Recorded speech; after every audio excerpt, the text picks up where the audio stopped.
I did a video short on back matter for a book, so I'm gonna go into a little more in depth with this video.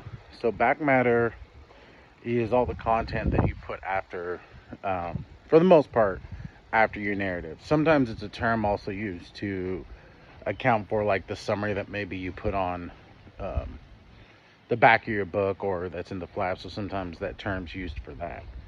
But the back matter, depending on what kind of book you're doing, whether it's fiction or nonfiction, so you might include like your glossary, definitions of terms and all those things. If you're doing like a fantasy book or something like maybe with a foreign language, you may have, definitions, you may have pronunciation type information. Like with my books, mostly being fantasy novels, I'm gonna have, and I'll show it'll be in the short, but like the spell list that I have for my books. So it gives you a little information on, okay, what does each individual spell do? What are they called? Giving you all the background information there. Because for me, information like that is valuable, because some people may not read it, but it's valuable for the people who really want to delve and dive into the world that you're creating.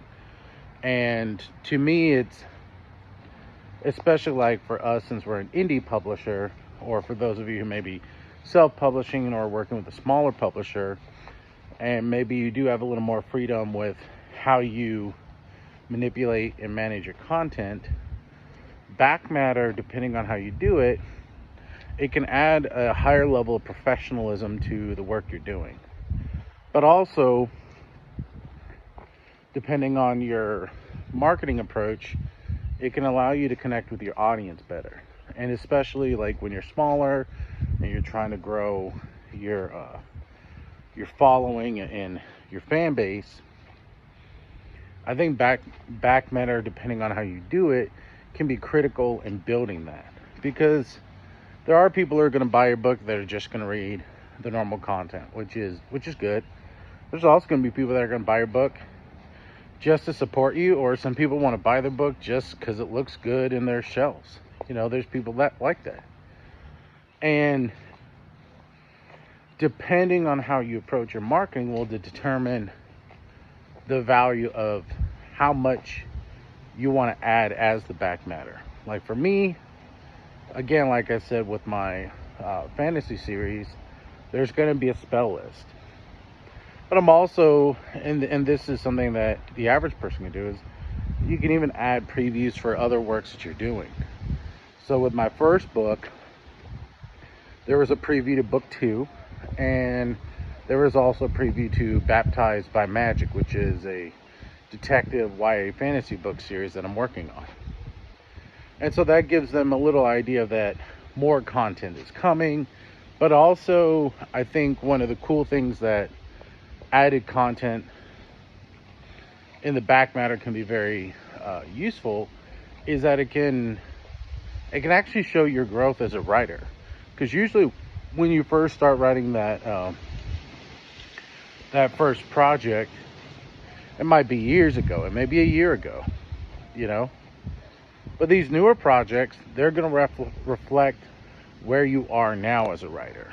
So one, it lets them know that there's more material coming, but actually can show your growth as a writer, because that you'll have that time separation from when you originally wrote the book.